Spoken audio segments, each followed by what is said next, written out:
Hello friends, how are you all? I'm Vali and today I'm going to discuss a very important previous questions of July 2018 part 9. In the previous sessions, we have completed many questions and today I'm going to start from question number 41. So that means we have completed 40 questions in the previous sessions. So today I'm going to start from question number 41, which is part 9. So अब हमारे पास जो 41 question है इसमें set 1 है and the set 2 set 1 में हमें parametric test दिए हुए और हमें ये बताना है कि सेट 2 में कौन कौन से इनके नॉन पैरामेट्रिक काउंटर पार्ट्स होते हैं, हमें इनको मैच करना है और अप्रोप्रिएट आंसर देना है. First of all you have to know what is the independent T test और हम क्यों करते हैं. Dependent T test ANOVA F test किस पॉपुलेशन के लिए किया जाता है, किस ग्रुप के लिए किया जाता है, तो फिर हमारे लिए इनका आंसर्स देना बहुत आसान हो जाएगा. हमारा जो इंडिपेंडेंट टी टेस्ट होता है जिसको हम टू सैंपल टी टेस्ट भी कहते हैं, independent sample T test, generally इसमें हम क्या डिटरमाइन करते हैं, statistically significant difference between the means in two unrelated groups. जब दो अनरिलेटेड ग्रुप्स होते हैं सेम पॉपुलेशन के, उनको हमें डिटरमाइन करना होता है और उसमें हम generally Mann Whitney test use करते हैं. मैन विटनी टेस्ट जो होता है दो सैंपल जो सेम पॉपुलेशन से डराइव किए जाते हैं, लेकिन इंडिपेंडेंट टी टेस्ट का हम जनरली किसका मीन निकालते हैं, दो अनरिलेटेड ग्रुप्स का मीन निकालते हैं. फिर आता है हमारा dependent T test. Dependent T test जिसको हम पेयर टी टेस्ट भी बोलते हैं, पेयर सैंपल टी टेस्ट भी बोलते हैं, जिसको हम यूज करते हैं कंपेयर करने के लिए means of two related groups to determine whether there is a statistically significant difference between these means. इनका डिफरेंस चेक करने के लिए दो रिलेटेड ग्रुप्स का, इंडिपेंडेंट में दो अनरिलेटेड ग्रुप का मीन चेक करते हैं हम लोग. अब आता है हमारा विल्कॉक्सन टी टेस्ट. एक नॉन पैरामेट्रिक स्टैटिस्टिकल टेस्ट है जो कंपेयर करता है दो पेयर ग्रुप्स को. वर्जन किसका, रैंक सम टेस्ट और साइन रैंक टेस्ट का. ये हम डिपेंडेंट टी टेस्ट में यूज करते हैं विल्कॉक्सन टी टेस्ट, और इंडिपेंडेंट टेस्ट में हम man Whitney you test use करते हैं. अब आता है हमारा ANOVA. ANOVA F test, generally F test जो होता है वो बड़ी पॉपुलेशन के लिए यूज किया जाता है. The F test to determine whether the variability between group means is larger than the variability of the observations within the groups. That means उस चीज को वेरी को चेक करना, वेरिएबिलिटी को चेक करना जो ग्रुप्स के बीच में है वो ज्यादा बड़ी है या वो वेरिएबिलिटी जो हमने अपने ऑब्जर्वेशन के बेसिस पे निकाली है. If the ratio is sufficiently large, you can conclude that not all the means are equal. अगर आपकी रेशियो जो है वो मतलब थोड़ी लार्ज है तो आप ये कंक्लूड कर सकते हैं कि सारे मीन्स जो है वो इक्वल नहीं आ रहे हैं. अब इसके अंदर हम कौन सा टेस्ट करते हैं, इसके अंदर हम करते हैं क्रूस्कल वैलिस एच टेस्ट. ये नॉन पैरामेट्रिक ऑल्टरनेटिव होता है जिसको हम वन वे एनोवा भी कहते हैं. It is use for comparing two और more independent samples of equal और डिफरेंट सैंपल साइजेस. ये कब यूज किया जाता है, जब हमें कंपेयर करना है दो या दो से ज्यादा इंडिपेंडेंट सैंपल्स इक्वल और डिफरेंट सैंपल साइज के. तो ये बहुत अच्छे से क्लियर हो गया आपको. जो हमारा इंडिपेंडेंट टी टेस्ट है उसके अंदर हम कौन सा यूज करते हैं, Mann Whitney test. Dependent T test के अंदर हम कौन सा यूज करते हैं, विल्कॉक्सन. और एनओएफ टेस्ट के लिए हम कौन सा यूज करते हैं, Kruskal Wallis test. So it is clear.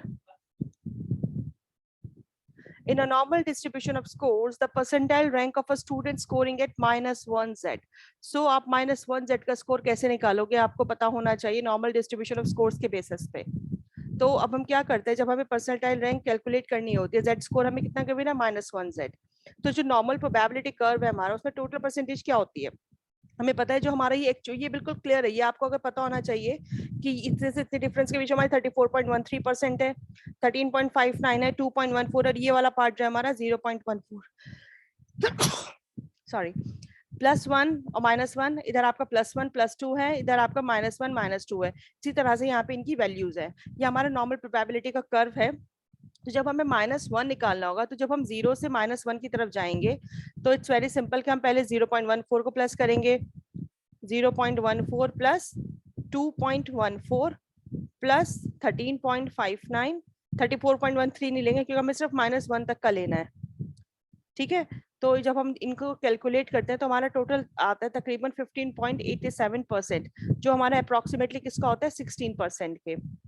तो इस बेसिस पे हमारा जो -1 की वैल्यू निकल के आती है, क्योंकि -0 से -1 अगर हम लेते हैं तो ये हमारा बहुत इजीली 16 आ जाता है. कैलकुलेट करके मैंने आपको दिखा दिया है. तो हमारा, और ये भी एक जेड स्कोर परसेंटाइल का, लेकिन ये कि याद करना बहुत मुश्किल है. आप निकाल लोगे तो आपके लिए हो सकता है अगली बार -2 पूछ ले आपसे, तो आपको निकालना आना चाहिए. तो इसके बेसिस हमारा आंसर हो जाएगा 16. नेक्स्ट है हमारा एक सैंपल डिस्ट्रीब्यूशन दिया हुआ है जिसके अंदर पॉपुलेशन एन कितनी दी हुई है आपको 300, मीन कितना दिया आपको 60, स्टैंडर्ड डेविएशन आपको दिया 12 एंड द क्वेश्चन क्या पूछा है, the number of cases falling above the score 48 will be कितना होगा। आपको नॉर्मल प्रोबेबिलिटी कम है, अबव द स्कोर निकालना है 48। तो ये सेम है हमारा, ये नॉर्मल प्रोबेबिलिटी का कर्व जो है हमारा इसी तरह से है। फिर हमें क्या निकालना है, फर्स्ट ऑफ ऑल तो हम पहले z वैल्यू निकालेंगे। z कैसे निकालेंगे, हमें पता है हमारी पॉपुलेशन 300 है, वो हमारी बाद में यूज होगी। x कितना है हमारा 48, स्टैंडर्ड डेविएशन कितना है हमारा 12, मीन कितना है हमारा 60। सिंपल सा हम निकालेंगे x minus M upon standard deviation. x कितना है आपका 48 माइनस 60 अपॉन 12, तो दैट मीन्स माइनस 12, क्योंकि 60 के पास 12 बड़ी वैल्यू है 12, तो हमारा ये कितना आ जाएगा -1 सिग्मा, इसकी वैल्यू आ जाएगी -1 आ गया। स्टेप 2 क्या है, अब आपको क्या निकालना है आगे, आपको पॉपुलेशन निकालनी, क्योंकि हमें फॉलिंग अबव द स्कोर बताना है। तो फॉलिंग अबव द स्कोर बताने के लिए आप क्या करेंगे, हमें पता है आपकी वैल्यू कितनी आ गई है, -1 सिग्मा आ गई है। अब आपको पता है -1 के लिए आप कहाँ से निकालोगे, -1 के लिए आप इसे प्लस करोगे, और इसकी वैल्यू अभी हमने पहले भी निकाली थी 0.14 प्लस 2.14 प्लस 13.59, ये हमें पता है कितना आता है, ये हमारा टोटल आता है 15.87, दैट मीन्स तो, और हमें वो कितना दिया हुआ है, अबव द स्कोर कितना दिया है हमें, अबव द स्कोर हमें गिवन था 48, राइट। ये रहा अबव द स्कोर 48 वैल्यू में ऑलरेडी गिवन दी ना, number of cases falling above the score.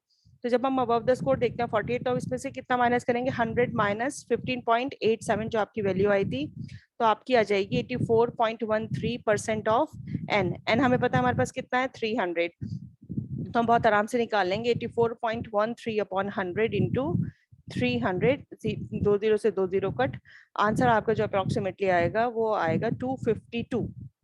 इस तरह से हम बहुत easily above the score answer निकाल लेंगे। और एक इसका शॉर्टकट भी है कि अगर आपके पास कभी कभी टाइम कम हो, तो आपको पॉपुलेशन कितनी गिवन है 300 और अबव द स्कोर की वैल्यू कितनी है आपके पास 48, तो अगर आप डायरेक्टली 300 से 48 को भी माइनस करते हैं तब भी आपकी 252 वैल्यू आराम से निकल के आ जाती है।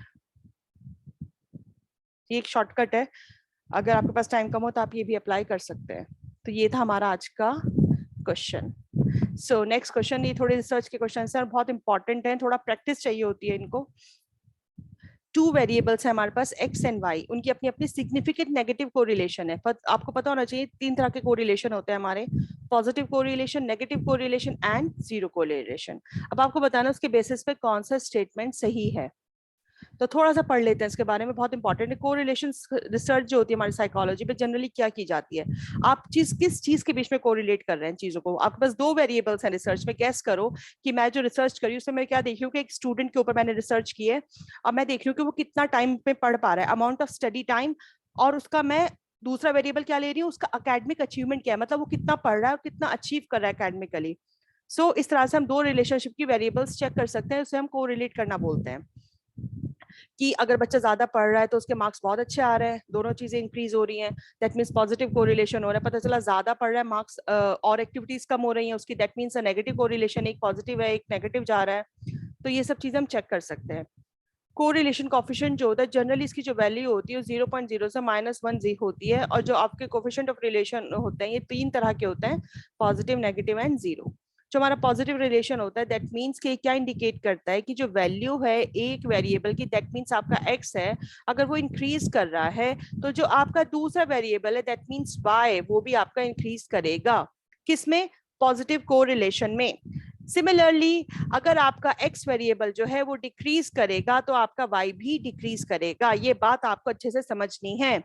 पॉजिटिव कोरिलेशन में आपके दोनों वेरिएबल्स या तो इंक्रीज होंगे या फिर डिक्रीज होंगे। सपोज करो it is found that the more time the student spend on studying, अगर एक बच्चा ज्यादा से ज्यादा वक्त अपना पढ़ने में गुजार रहा है, that means the higher was their achievement score, इसका मतलब उसका अचीवमेंट स्कोर भी बहुत अच्छा होगा, अच्छे नंबर लेकर आएगा। अगर बच्चा कम पढ़ रहा है तो दैट मींस उसके नंबर भी कम आएंगे। This type of association will be indicated by a positive number, and the stronger the association between studying and the achievement, the closer the number would be 2 + 1। इसका ये मतलब होता है कि अगर बच्चा ज्यादा पढ़ेगा दैट मींस कि उसके मार्क्स भी बहुत अच्छे आएंगे, तो दोनों इंक्रीज हो गए, पॉजिटिव कोरिलेशन। बच्चा कम पढ़ रहा है, मार्क्स भी कम आएंगे, that means negative correlation, sorry ये भी पॉजिटिव कोरिलेशन, क्योंकि चाहे वो इंक्रीज हो चाहे वो दोनों वेरिएबल्स डिक्रीज हो, ये एक्स है आपका, ये वाई है, ये एक्स है आपका, ये वाई है, अगर ये इंक्रीज हो रहे हैं दोनों तो भी आपका पॉजिटिव कोरिलेशन, दोनों साथ डिक्रीज हो रहे हैं तो ये आपका पॉजिटिव कोरिलेशन में आएगा, चाहे ये दोनों वेरिएबल्स इंक्रीज हो चाहे ये दोनों वेरिएबल्स डिक्रीज हो।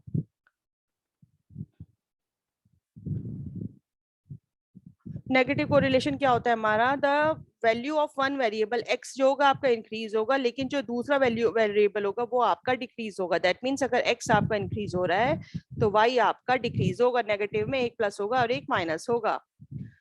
फॉर एग्जाम्पल यू में आप इस चीज को हाइपोथेसिस कर सकते हैं, एज्यूम कर सकते हैं कि जो बच्चा है जब उसका स्टडी टाइम बढ़ रहा है, दैट मीन्स कि वो और एक्टिविटीज में टाइम नहीं दे पा रहा है अपना, दैट मीन्स कि उसकी और एक्टिविटीज जो हो रही हैं वो डिक्रीज हो रही हैं, तो इसलिए उसका नेगेटिव कोरिलेशन है। इसको हम -1 से डिनोट करेंगे, इसकी जो रेंज आएगी वो 0 से -1 जाएगी। जो हमारा जीरो कोरिलेशन होता है, that means it is also possible that sometimes no correlation may exist, दो वेरिएबल्स के बीच में कोई भी कोरिलेशन एग्जिस्ट नहीं कर रहा है, उसको हम जीरो कोरिलेशन बोलते हैं, जिसका मतलब क्या होता है कि कोई भी सिग्निफिकेंट रिलेशनशिप एग्जिस्ट नहीं करती दोनों वेरिएबल्स के बीच में। आई विश कि आपको अच्छे से समझ में आ गया हो पॉजिटिव कोरिलेशन और नेगेटिव कोरिलेशन के बीच में। इसमें क्या होगा, जब आपका नेगेटिव कोरिलेशन होगा तो आपके जो दोनों वेरिएबल्स होंगे वो वेरी करेंगे एक साथ।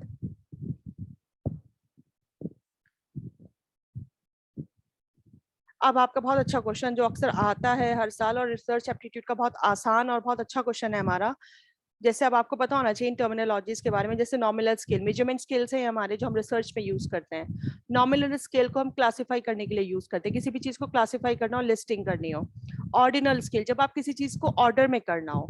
इंटरवल स्केल जब आपको एक इंटरवल के बीच में, एक प्रॉपर इंटरवल सब चीजों के बीच में है। Ratio scale that means absolute zero, ratio scale का मतलब होता है आपका एब्सोल्यूट जीरो, जब चीजें बिल्कुल एब्सोल्यूट जीरो पे हो, मतलब जिसको आप बहुत अच्छे से कर सकते हो, जिसका एक्यूरेट मेजरमेंट हो आपका, तो उस बेसिस पे हम देख सकते हैं नॉमिनल स्केल, जिसमें आप लिस्टिंग करोगे, क्लासिफाई करोगे according to participation in cocurricular activities. आपने स्टूडेंट्स को लिस्ट किया, ये आपका हो गया नॉमिनल स्केल। फिर आता है आपका ऑर्डिनल स्केल। ऑर्डिनल स्केल हमारे अकॉर्डिंग कौन सा होना चाहिए, पहले हम रेशियो स्केल देख लेते हैं, रेशियो स्केल को देखना बहुत अच्छा है हमारे लिए। Superior performance musical events, performance scores, no, speed of students in writing words per minute के बेसिस पे आप बच्चे की स्पीड को चेक कर पा रहे हैं, दैट मींस एक्यूरेट आप कर पा रहे हैं, तो ये आपका रेशियो स्केल में आ जाता है।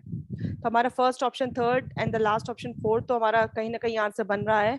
फिर आता है हमारा ऑर्डिनल स्केल। ऑर्डर का मतलब होता है जब आप चीजों को orderly check, superior performance in musical events, that means कि आप सुपीरियरिटी मतलब आप बच्चों को चेक कर पा रहे हो कि कौन सा बच्चा बहुत अच्छा कवर कर रहा है, कौन सा बच्चा बहुत कम परफॉर्म कर पा रहा है, तो दैट मीन्स आप बच्चों के बीच में एक डिफरेंशिएट कर पा रहे हो, एक ऑर्डर निकाल पा रहे हो, तो ये आपका ऑर्डिनल स्केल। इंटरवल स्केल आता है हमारा performance scores on a spelling test, जब आप स्पेलिंग के टेस्ट में बच्चों को परफॉर्मेंस स्कोर्स दे रहे हो, तो ये आपका होता है इंटरवल स्केल। तो इस बेसिस पे हमारा आंसर हो जाएगा फर्स्ट। एंड आई विश कि आपको अच्छे से समझ में आ गया हो, और आपको कोई भी प्रॉब्लम तो आप मुझसे कमेंट सेक्शन में पूछ सकते हैं। So thank you friends, stay for your attention, stay blessed and enjoy learning, and see you soon with the next video.